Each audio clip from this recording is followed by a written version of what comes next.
Good morning class. हमने आपके अध्याय भाषा, लिपि और व्याकरण में हमने भाषा और लिपि को हम पढ़ चुके हैं। भाषा में हमने क्या पढ़ा कि भाषा भाष धातु से बना है शब्द और इसका अर्थ है बोलना। फिर हमने भाषा के रूप पढ़े, मौखिक और लिखित। उसके बाद हमने भाषा के प्रकार पढ़े, वो थे मातृभाषा, राजभाषा, राष्ट्रभाषा और अंतर्राष्ट्रीय भाषा। उसके बाद हमने पढ़ा था बोली को। बोली भाषा का क्षेत्रीय रूप, यानी छोटे स्थान पर, छोटे सीमित क्षेत्र में बोली जाने वाली जो होती है, जो बोलते हैं लोग, उसको हम बोली कहते हैं। ठीक है। इन दोनों में क्या अंतर है भाषा और लिपि में कि भाषा को बोलने वालों की संख्या बहुत अधिक होती है, दूसरा उसमें साहित्य रचना हो रही होती है। ठीक है। और हम भाषा में सरकारी कामकाज करते हैं, लेकिन लिपि में जो है उसको बोलने वालों की संख्या बहुत कम होती है और इसके साथ ही उसमें साहित्य रचना नहीं होती और ना ही उसमें सरकारी कामकाज हो रहा होता है। ठीक है। फिर बेटा हमने पढ़ा लिपि के बारे में। किसी भी भाषा को लिखने का जो ढंग है, जो तरीका है, वो क्या कहलाता है? लिपि कहलाता है। अंग्रेजी और ढंग से लिखी जाती है, हिंदी को लिखने का तरीका अलग है, पंजाबी को लिखने का तरीका अलग है। तो हमने जब एक साउंड हम लोगों ने हम बोलना सीख गए तो हमने हर एक ध्वनि के लिए एक साइन, एक चिन्ह जो है वो निर्धारित कर लिया, फिक्स कर लिया, निश्चित कर लिया। ठीक है। तो हमने जो जो चिन्ह निश्चित कर लिए वो फिक्स हो गए, फिर उसके आधार पर हर भाषा की लिपि बन गई। अब कुछ भाषाओं की जिनकी लिपियां समान हैं, उनको लिखने का तरीका भी एक जैसा होता है, जैसे मराठी, नेपाली, हिंदी। ठीक है। ये जो भाषाएं हैं, संस्कृत, इन सब भाषाओं की लिपि एक है, देवनागरी है, तो इसमें जो अक्षरों की बनावट होगी वो समान होगी, हम पढ़ चुके हैं। और जिन भाषाओं की लिपि अलग है, जैसे अंग्रेजी और हिंदी की लिपि अलग अलग है, तो अंग्रेजी में अल्फाबेट अलग ढंग से लिखी जाती है और हमारे यहाँ जो वर्णमाला है वो अलग ढंग से लिखी जाती है। ठीक है। तो ये था लिपि। फिर हमने भाषाओं की जो लिपियां होती हैं, किस भाषा की कौन सी लिपि है, ये पढ़ा था। एक हमने महत्वपूर्ण चीज ये पढ़ी थी कि जो हमारी देवनागरी लिपि है वो लेफ्ट से राइट साइड लिखी जाती है और जो उर्दू लिपि है वो राइट हैंड साइड से स्टार्ट होकर के लेफ्ट हैंड साइड को हम लिखते हैं। आज पढ़ेंगे बेटा हम व्याकरण के बारे में कि व्याकरण क्या है। तो व्याकरण जो शब्द है वो वी, आ और करण इस तरह से मिलकर के बना हुआ है। वी का मतलब होता है विशेष रूप से, ठीक है, और आ मतलब पूरी तरह से, और करण मतलब व्याख्या करना, यानी वो हर छोटे से छोटे शब्द की जो है पूरी तरह से व्याख्या करता है। तो इस प्रकार इस शब्द का क्या अर्थ हुआ कि भली प्रकार से या अच्छी तरह से समझाना। अगर हम इसको परिभाषित करना चाहें तो हम कह सकते हैं कि व्याकरण वह शास्त्र है जिसके द्वारा हम किसी भी भाषा के शुद्ध रूप का ज्ञान प्राप्त करते हैं। अब हम बोलना तो सीख जाते हैं, जैसे अंग्रेजी भी लोग बोलते हैं, हिंदी भी बोलते हैं, लेकिन वो व्याकरण की दृष्टि से शुद्ध है या नहीं है, ये चीज हमें पता किससे लगती है? व्याकरण के द्वारा ही। ठीक है। अगर हमें उसकी ग्रामर का, उसकी व्याकरण का पता होगा तब हम बता सकते हैं कि ये कहाँ पर गलत बोला जा रहा है या गलत लिखा जा रहा है, और अगर ये गलत लिखा जा रहा है तो इसका सही तरीका क्या होगा। वो सब का ज्ञान हमें कौन करवाता है? व्याकरण करवाता है।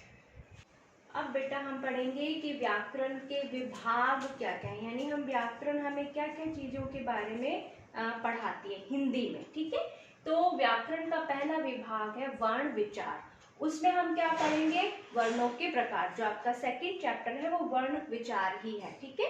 उसमें हम पढ़ेंगे कि वर्ण कितने प्रकार के होते हैं, ठीक है, उनका उच्चारण कैसे होता है, यानी उसको कहाँ से कैसे बोला जा रहा है। मैंने आपको बताया था कि हिंदी एक साइंटिफिक लैंग्वेज है, तो उसको बोलने का, उसकी हर जो उसका वर्ण को बोलने का जो स्थान है वो साइंटिफिकली डिवाइडेड है, उसको वो बटा हुआ है, तो वो हम उसको पढ़ेंगे। ठीक है। उनका फिर वर्गीकरण कैसे किया हुआ है, ठीक है, उच्चारण के आधार पर। फिर वर्णों के संयोग जो अपन करते हैं, कोई शब्द है उसको वर्णों में तोड़ना, वो वर्णों का संयोग, और उसके साथ हम साथ में एक चीज और होती है, वो होती है संधि। तो वो व्याकरण के वर्ण विचार के अंतर्गत आता है। ठीक है। फिर शब्द विचार, उसमें हम शब्दों के भेद पढ़ेंगे कि शब्द कितने प्रकार के होते हैं, जैसे तत्सम, तद्भव, रूढ़, यौगिक, योग रूढ़, ये सब, ठीक है। उनकी व्युत्पत्ति या रचना के आधार पर उनके जो अलग अलग भेद है उनके बारे में हम जानेंगे। उसका तीसरा जो विभाग है व्याकरण का वो है पद विचार। अब पद क्या होता है, जब शब्द किसी वाक्य में आ जाते हैं तो वो क्या कहलाते हैं, पद कहलाते हैं। और आगे जब हम पढ़ेंगे तो हम पद परिचय करना भी सीखेंगे कि हर शब्द को हम व्याकरण की दृष्टि से वो कई चीज हो सकती है, ठीक है। वो संज्ञा भी हो सकती है, वो संज्ञा होकर के एक वचन का है या बहुवचन है, वो स्त्रीलिंग है या पुल्लिंग है, इस तरह से हम पद परिचय आगे जो है इसमें पढ़ेंगे, ठीक है। तो पद विचार के अंतर्गत जो संज्ञा, सर्वनाम, विशेषण, क्रिया, क्रिया विशेषण, समुच्चय बोधक, संबंध बोधक, ये इसके 8 भाग होते हैं जो पद विचार के अंतर्गत हम पढ़ते हैं, ठीक है। उसके बाद है वाक्य विचार, उसमें वाक्यों के भेद हैं, जैसे अर्थ के आधार पर और रचना के आधार पर उसके कौन कौन से भेद हैं, उनमें क्या संबंध है, फिर उनका विश्लेषण और संश्लेषण यानी शुद्ध अशुद्ध हम कैसे कर सकते हैं, उनको बांटना की संज्ञा, उपवाक्य, सर्वनाम, उपवाक्य, ये सब कुछ व्याकरण में आता है।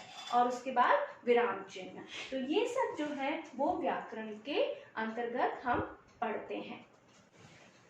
अब हमने पढ़ा बेटा इस चैप्टर में भाषा के बारे में, हमने लिपि को समझा, हमने व्याकरण में हमें क्या पढ़ाया जाएगा, क्या पढ़ना होता है या व्याकरण के क्या विभाग हैं वो हमने पढ़ा। आज मैं आपको इस वीडियो में ये बताऊंगी कि हमारी हिंदी भाषा का क्या महत्व है, ठीक है। तो हिंदी भारत के जो है दिल्ली, हरियाणा, हिमाचल प्रदेश, उत्तर प्रदेश, मध्य प्रदेश, बिहार जैसे बड़े भूभाग में मातृभाषा के रूप में बोली जाती है। वहाँ की ये मदर टंग है, वहाँ की ये मातृभाषा है, ठीक है। और 14 सितंबर 1949 से यह भारत की राजभाषा होने के साथ साथ, राजभाषा मतलब सरकारी कामकाज वाली भाषा होने के साथ साथ ये राष्ट्रभाषा भी है। और राष्ट्रभाषा क्यों है, क्योंकि हमारे देश में हिंदी बोलने वालों की संख्या जो है वो सबसे ज्यादा है, उसको बोलने और समझने वालों की संख्या सबसे ज्यादा है, इस वजह से वो हमारी राष्ट्रभाषा भी है। हिंदी भाषा की जो सबसे महत्वपूर्ण बात है वो ये है कि हिंदी में जो बोला जाता है यानी जैसा बोला जाता है वैसा ही लिखा जाता है, इसलिए सबसे इम्पोर्टेंट, सबसे महत्वपूर्ण बात ये है कि हमें हिंदी में जो है सही बोलना आना चाहिए। जैसे हम पंजाबी कल्चर में आकाश बोला जाता है, आकाश, जबकि आकाश वर्ड नहीं है, वर्ड है आकाश, आकाश शब्द है। अगर मैं आकाश बोलूंगी तो मैं आकाश लिखूंगी, लेकिन मैं बोली आकाश रही हूँ तो मैं उसको क्या लिखूंगी, आकाश लिखूंगी, क्योंकि मुझे वो बोलना ही नहीं आ रहा। हमसे मात्राओं की गलतियां क्यों होती हैं, क्योंकि हमें छोटी बड़ी मात्राओं को बोलने का सही से ढंग नहीं पता, हमें उसका ज्ञान नहीं है, ठीक है, इस वजह से हमसे गलतियां होती हैं। तो जब तक हम इसमें सही बोलेंगे नहीं, हम इसको सही लिख नहीं पाएंगे। तो हिंदी में सबसे महत्वपूर्ण बात यह कि अगर आपको उसको सही बोलना आता है कि शब्द का उच्चारण इस ढंग से है, इसका प्रोनाउंसिएशन ये है, तब आप उसको सही लिखेंगे, ठीक है। इंग्लिश में क्या होता है, इंग्लिश में BUT बट है और PUT पुट है, वॉवल तो सेम लगा हुआ है, लेकिन हम BUT बट बोल रहे हैं, PUT पुट बोल रहे हैं, या तो बट पट हो या बुट पुट हो, लेकिन उसमें क्या होता है कि जो बोला जा रहा है उसकी तरफ कोई ध्यान नहीं है, ठीक है, कि NOW भी नो है और NO नो है। तो ये जो कमियां हैं वो हमारी भाषा में नहीं है। एक समय था बेटा जब हमारे पास जो है हमारी जो शब्द भंडार था, हमारी जो शब्दकोश था, उसमें शब्द इतने नहीं थे, यानी तकनीकी शब्दों की हमारे यहाँ कमी थी। मैंने आपको बताया था एक समय पढ़ाते हुए कि हाँ, हम जो हमारी जो टेक्निक है वो हमारे पास इतनी डेवलप नहीं थी, हमने बहुत कुछ जो है अंग्रेज़ों से सीखा है। तो क्योंकि वो उस वक्त वो शब्द भी हमारे पास नहीं थे, लेकिन आज हमारी हिंदी का जो शब्द भंडार है वो काफ़ी बड़ा है, यानी उस शब्द भंडार में 1 करोड़ से भी ज़्यादा जो है शब्द हैं। दूसरा, हमारी जो हिंदी भाषा है वो अत्यंत संपन्न है। संपन्न है मतलब उसमें हर जो शब्द को परिभाषित करने की या उसकी व्याख्या करने की उसमें शक्ति है। विकासशील का मतलब वो आगे से आगे बढ़ती जा रही है, ठीक है। और उदार है, उदार कैसे है, उदार इसलिए है क्योंकि इसके शब्द भंडार में अरबी, फारसी, अंग्रेजी, तुर्की, फ्रांसीसी, डच, पुर्तगाली आदि भाषाओं के अनेक शब्द शामिल हैं। क्योंकि मैंने बताया था कि भारत को सोने की चिड़िया कहा जाता था और हमारे यहाँ व्यापार के उद्देश्य से, बिजनेस के उद्देश्य से, या फिर हमारे यहाँ शासन करने के उद्देश्य से या लूटने के उद्देश्य से बहुत देशों के लोग हमारे देश में आए और वो बहुत से लोग यहीं बस गए, यहीं के होकर रह गए। तो वो जब आए तो अपनी भाषाएं भी साथ में लाए और उन भाषाओं के शब्द हमारी हिंदी भाषा में इतने घुल मिल गए कि हम जो है आज फर्क ही नहीं कर सकते, हम आसानी से बता नहीं सकते कि हमारी भाषा का शब्द है या नहीं है। इस तरह देखा जाए तो जनसंख्या की दृष्टि से विश्व में हिंदी भाषियों का तीसरा स्थान है, ठीक है, क्योंकि हिंदी भाषा को बोलने वाले काफी लोग हैं।